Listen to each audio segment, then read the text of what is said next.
ar. Ética Médica em Evidência. Um podcast produzido pelos estudantes de medicina da Mandic Araras. Porque a medicina vai muito além da técnica, é ética, empatia e responsabilidade. Bom dia, bem-vindos ao Ética Médica em Evidência. No episódio de hoje, o Grupo 1 traz um tema essencial, o prontuário do paciente. O prontuário é mais do que um papel, e sim o registro da confiança, o cuidado e a ética entre médico e paciente. E para isso, peguem seus cafés, ajeitem seus fones e venham com a gente saber um pouquinho mais sobre o tema. Vocês já pararam para pensar no valor que o prontuário médico tem? Ele não é só um documento ou uma ficha, e sim um testemunho da vida de alguém. O prontuário médico tem, segundo o Conselho Federal de Medicina, que contém informações, exames, decisões e todos os cuidados que o médico prestou com o paciente. E para falar melhor sobre isso, a gente trouxe aqui com a gente alguns convidados. Esse aqui é o Dr. Miguel, médico formado pela São Paulo Mandic. Bom dia a todos que estão assistindo a gente. Bom dia, doutor. Essa aqui é a professora de Ética Médica, Kíria. Bom dia, tudo bem? E aqui a gente trouxe a Jéssica, uma paciente, para representar todos nós e tirar nossas dúvidas um pouco sobre o outro lado também. Bom dia, gente. Bom, para poder introduzir melhor esse tema, eu vou trazer aqui uma resolução do Conselho Federal de Medicina, que é a resolução de número 1638 do ano de 2002. Né? O que ela estabelece? É ela justamente quem regula que o prontuário vai ser um documento de caráter legal, sigiloso e único. Ou seja, cada paciente vai ter o seu. Né? Se for necessário alguma investigação ou algo, ele pode ser usado sim como fonte de prova. E também ele tem que preservar a relação de sigilo entre médico e paciente. Então ele acaba sendo um documento essencial para poder garantir a continuidade dos pacientes durante a consulta. Vocês têm alguma dúvida? Então, doutor, o prontuário é aquele que o senhor fica anotando enquanto a gente está tendo a consulta? Isso também, mas além disso, né, hoje a gente vem passando por uma digitalização desse prontuário. Então antigamente era tudo feito em papel e tal, e hoje a gente vem transformando isso para trazer para o meio digital. Mas além daquela ficha que eu preencho, todos os exames que você faz na unidade, consultas prévias que tem ali, eles também constam no seu prontuário. Doutor, agora que você já explicou pra gente mais ou menos o que é o prontuário médico, eu queria que você falasse um pouquinho sobre os direitos e deveres. Claro. Bom, pra gente que é médico, né, o artigo 87 do Código de Ética Médica obriga a gente a fazer um prontuário que seja legível e completo, né? Porque como ele é um documento pro paciente, o paciente, se quiser, pode ter acesso a ele, tem que ter uma letra legível para o paciente poder entender, né? Não só o paciente, mas também todo o resto da equipe, né? Da equipe de saúde. E tem que ser completo porque, né, a gente está fazendo a consulta, então o máximo que a gente puder extrair, a gente conseguir fazer com que aquele paciente conte a história dele de maneira completa, quanto melhor a gente conseguir fazer isso, né, é o ideal. Então, é um documento, né, de dever ético e de garantia do paciente. Então, se o paciente quiser o acesso, ele não deve hesitar em solicitar. Fala um pouco melhor pra gente isso, você que entende melhor dessa parte de ética. É importante lembrar também que a portaria número 1 de 2017, ela reforça ainda mais isso que o doutor falou, que o paciente, ele precisa ter o acesso a esse prontuário precisa estar legível, ele precisa estar sempre atualizado, e é muito importante lembrar a todos que o prontuário pertence ao médico, ao hospital e ao paciente, só que não de uma forma generalizada, vamos dizer assim, mas é uma coisa mais segura. Então, o médico e o hospital têm essa responsabilidade de guardar com segurança o prontuário com os dados do paciente. Então, depois de tudo isso que vocês falaram, se eu quiser, eu posso pedir acesso no meu prontuário? Pode, claro que pode. Só que assim, lembrando, né, ele é um documento. Então você tem que fazer a solicitação para ver o seu prontuário de uma maneira formal, né? Ir lá na unidade, pedir o seu prontuário e ler lá mesmo, para justamente preservar esse sigilo entre médico e paciente. Ah, não posso levar para casa? Não. Ah, tá. Então, o pessoal que está em casa, nada de pedir o prontuário por WhatsApp, né? Pelo amor de Deus, pelo amor de Deus, né, gente?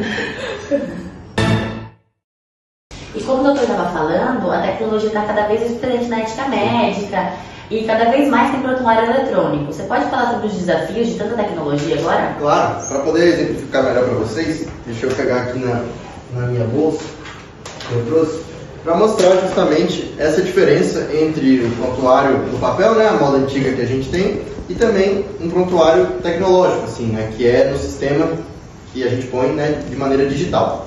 Enquanto o Dr. João organiza aqui dos prontuários, a produção vai trazer pra gente nosso patrocínio de hoje, que a gente está patrocinando com a Cristal. Coisa boa. A Cristal nos mandou várias garrafinhas para manter a gente hidratado todo a nossa entrevista, nosso podcast. Então hoje o patrocínio de hoje é com a Cristal. Muito bem, deixa ela comigo aqui, daqui a pouco eu molho minhas palavras. Bom, então aqui, né, a gente tem um prontuário digital e um prontuário físico. As principais diferenças, tudo que a gente tem aqui, a gente também vai ter aqui. As principais diferenças é que ao invés de a gente precisar ficar folheando folha, por exemplo, para procurar, aqui a gente já consegue buscar pela data da última consulta, né? Então se eu quiser ver a última vez que ela veio, por que ela veio, né? Eu consigo buscar, eu tenho toda essa facilidade. E aí a produção vai colocar na tela para vocês, é mais de pertinho, tanto o eletrônico quanto o físico, para vocês conseguirem ver melhor, mais de pertinho. Então assim, só voltando um pouquinho, a gente tem também uma outra lei, que é a de número 13.787, do ano de 2018, que é justamente a lei que estabelece que a gente pode sim fazer a digitalização desse prontuário físico, contanto, lógico, que a gente continue mantendo esse sigilo entre médico e paciente. Mas atenção, mesmo digital, o prontuário precisa ser guardado por 20 anos após o último registro. Então a instituição ela deve estar responsável por fazer os backups e toda a atualização o tempo todo desse prontuário. Mas eu tenho uma pergunta. Eu entendo que essa questão digital é muito legal, porque dá acesso muito mais fácil. Mas se, por exemplo, algum dia algum médico sem querer apagar um prontuário do paciente, ou sei lá, alguém invadir um sistema, cair a rede, como que faz? Bom, se a gente tiver um caso de um hacker, por exemplo, que invade o sistema e vaza dados do prontuário, o vazamento desses dados fere o Código de Ética Médica, né? Então, é algo que está enquadrado ali e já prevê justamente isso. A gente tem algum tipo de segurança, então? Tem, sempre tem. O pessoal que desenvolve o prontuário, as empresas que fazem, né, esse sistema de prontuário médico, eles sempre, né, eles sabem que isso é algo que está sujeito, assim como qualquer coisa, né, que sofra essa modernização tecnológica, então eles sempre também estão tentando combater isso. Artigo 6º da Lei nº 13.787. O documento digitalizado tem validade de original, desde que garantida a integridade e autenticidade. E, gente, nossa produção tá trazendo um cafezinho aqui, ô produção boa. Olha aqui, obrigada, viu? Obrigada. Trouxe um cafezinho pra gente, vai dar mais um gás que a gente tem agora o último bloco, que é a pergunta mais polêmica agora, doutor. Isso aqui é bom, né? E agora, pra gente finalizar e falar dos assuntos mais polêmicos que o pessoal de casa tá mais esperando, eu queria saber se ficou alguma dúvida, se alguém quer perguntar mais alguma coisa. Então, não é uma dúvida sobre o assunto, mas durante o intervalo eu peguei meu celular aqui e daí eu entrei no Instagram e eu vi que o Faustão tá internado no hospital que o senhor trabalha. Eu queria saber se ele tá bem, se ele vai sair logo. Bom, eu como médico, né, o Código de Ética Médica me proíbe justamente de revelar informações ou coisas que estejam contidas no prontuário. Eu não sou o médico que está cuidando desse caso, mas assim, mesmo se fosse o meu paciente, eu jamais poderia comentar, para justamente preservar essa relação entre médico e paciente, né? Porque, de certa forma, o sigilo ele acaba sendo também um respeito à dignidade humana, né, do próximo. Pense você, se fosse sua mãe que estivesse lá e chegasse um monte de gente perguntando para saber como é que ela tá e tal, você não ia gostar, né, que ela tivesse a intimidade dela exposta dessa forma. Então, assim, infelizmente, eu entendo a sua curiosidade e tal, né, mas eu não posso comentar sobre. Ai, perdão, doutor. Não, sem problema, sem problema. Aproveitando então essa dúvida, esse assunto, sigilo médico era o que mais o pessoal de casa queria falar sobre. Eu queria que você aproveitasse essa conversa e falasse um pouquinho mais, doutor, pra gente, como deveria ser feito, o que pode ser falado e o que não pode. Bom, então, justamente como eu comentei, a gente tem, né, o Código de Ética Médica, que é o que é a nossa base, né, que fala o que a gente pode ou não fazer. Lá a gente tem todas as normas deontológicas, né, e além disso, Eu acho que a Kira vai conseguir falar um pouco melhor pra gente, para trazer essa questão de qual lei rege tal coisa e tal. Comenta um pouco melhor aqui. Então, a gente pode falar que a resolução CFM de número 2147 do ano de 2016, ela fala exatamente isso, que o diretor clínico ele é responsável por fiscalizar, por guardar todos esses dados do prontuário. E também exigir dos profissionais clareza e também muita responsabilidade quando se trata desse assunto. E para deixar nosso programa um pouco mais interativo, eu trouxe algumas perguntas que eu queria que o pessoal de casa aqui do chat respondesse e que a Jéssica, nossa paciente, também participasse, para ver se todo mundo entendeu tudo sobre o assunto. Maravilha. Pessoal do chat que está online, por favor, comentem, eu quero saber a opinião de vocês. E Jéssica, podemos começar? Podemos. Só uma pergunta, vai ter algum brinde? Vai ter brinde da Cristal, nosso maior patrocinador de hoje, hein? O médico pode apagar uma informação errada do prontuário? Pessoal do chat comentando. E qual que é a sua opinião, Jéssica? Eu acho que é falso. Como que tá a produção, chat aí? Aqui tá ganhando falso, hein? Doutor, qual a resposta correta? Muito bem, vocês estão corretos, porque o médico não pode apagar aquela informação, mas na verdade ele deve sim corrigi-la, porque se a gente apagar vai ficar uma lacuna naquele prontuário, né?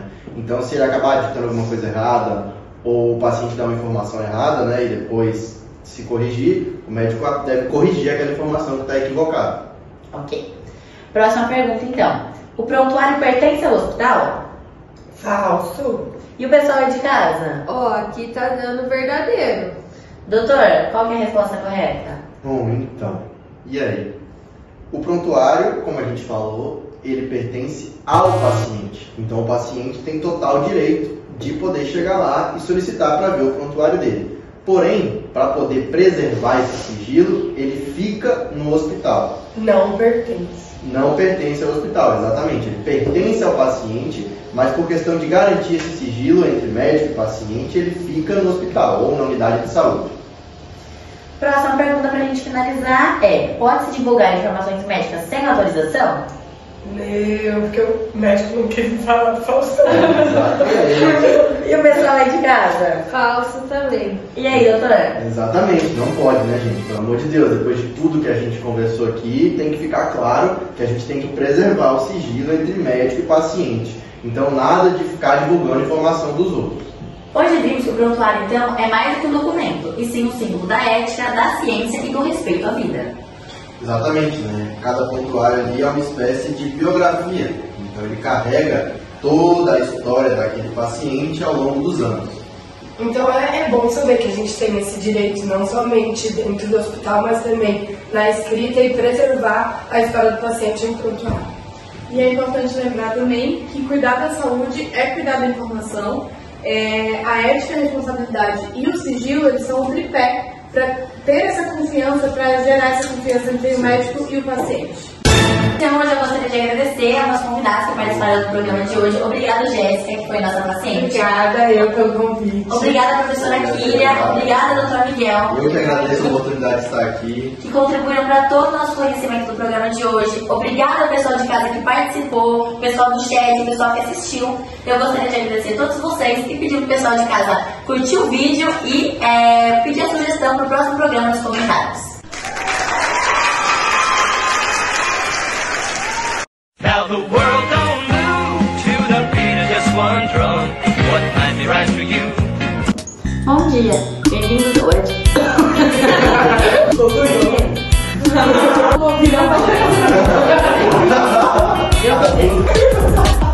Você não pode dar. Obrigada, Beatriz.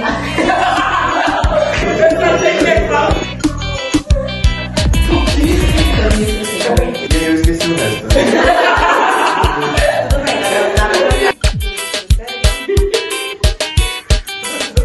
E é isso aí.